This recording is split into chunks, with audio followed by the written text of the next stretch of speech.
and emerging Indian American community committed to preserving the vast customs of a vibrant cultural heritage.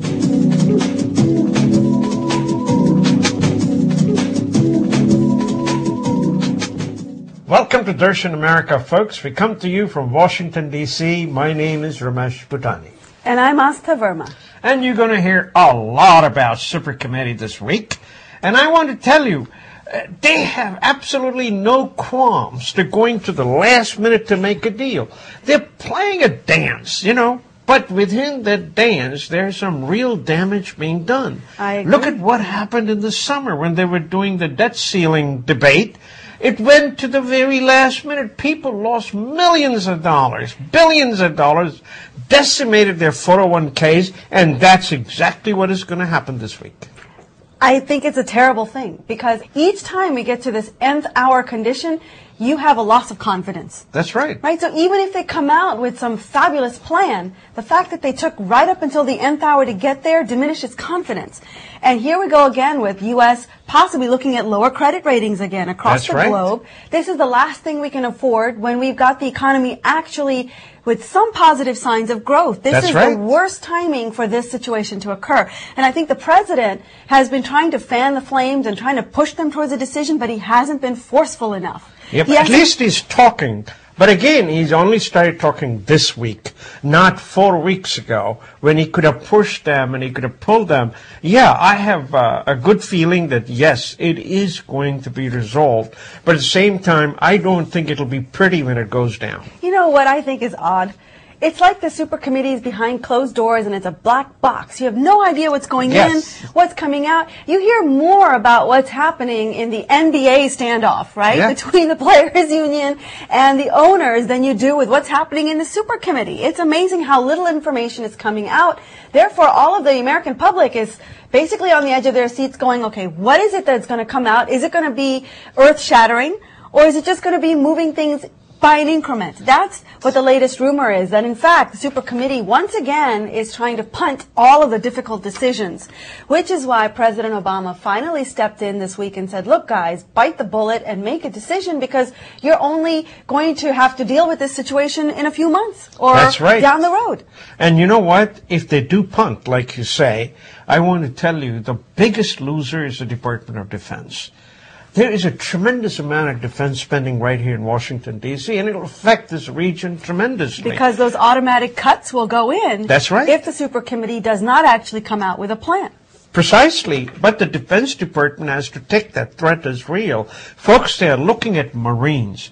Now, remember, Marines that came out in 1875. Now, if you remember it, they actually are the unit, most people remember it, it's like Normandy, where they came out of the ships and actually took over parts of Europe and worked their way in and defeated Hitler. Everybody remembers that. And of course, Marines, you know, I mean, look at the advertising. They are the best. But they're saying, why do you need Marines? You have Marines, you've got Army, you've got Air Force, you've got Navy, and then you've got CIA. So there is a little overlap particularly between Marines and Army. But let me give you some numbers. Army has 565,463 active duty personnel. Air Force has 333,370. Navy has 325,123. And of course, Marine Corps now has 185,000. I mean, look at the amount of weaponry they have. They have the most weaponry of them all, plus Marines are helped by Air Force, by Navy, and by others. That's because the Marines actually go in first. I mean, when you talk about what the Marines do and what separates them from the other branches of government, they're the first ones in. They are the first ones in, and to some degree, they have to have the capabilities of all the other four branches. Yeah. Because they go in, they scout, they see what there is, and then the other troops come in. Yeah. So as far as being on the ground and being able to assess the situation, they have the most skills that are required to be in that branch of military. But if you take that, then you will say that Army is overlapping.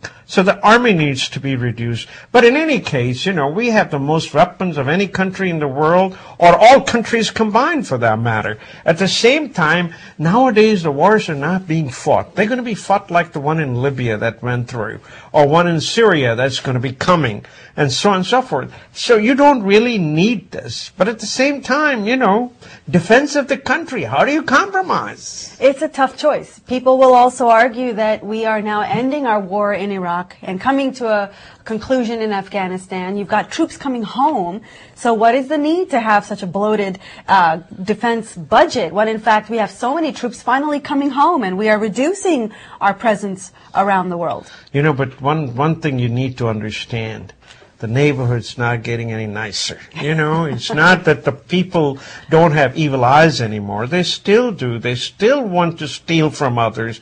So we need to have a good defense, and we need to be at the rescue of the world. I mean, if you want to be the leader of the world, well, that's what you have to provide. But at the same token, Defense Department folks are very concerned at this time, and they're saying, I don't know. First of all, what they did is they're trying to raise their medical premium. Yeah, they're too cheap. $10 a month is not enough. It needs to go up, just like regular folks like us. Maybe not as much, but a little bit more. And, of course, the pensions, by the way, the government workers' pension, not just the Department of Defense, but the government workers' pension, they're going to do away with. And it's okay. I mean, I feel bad for them.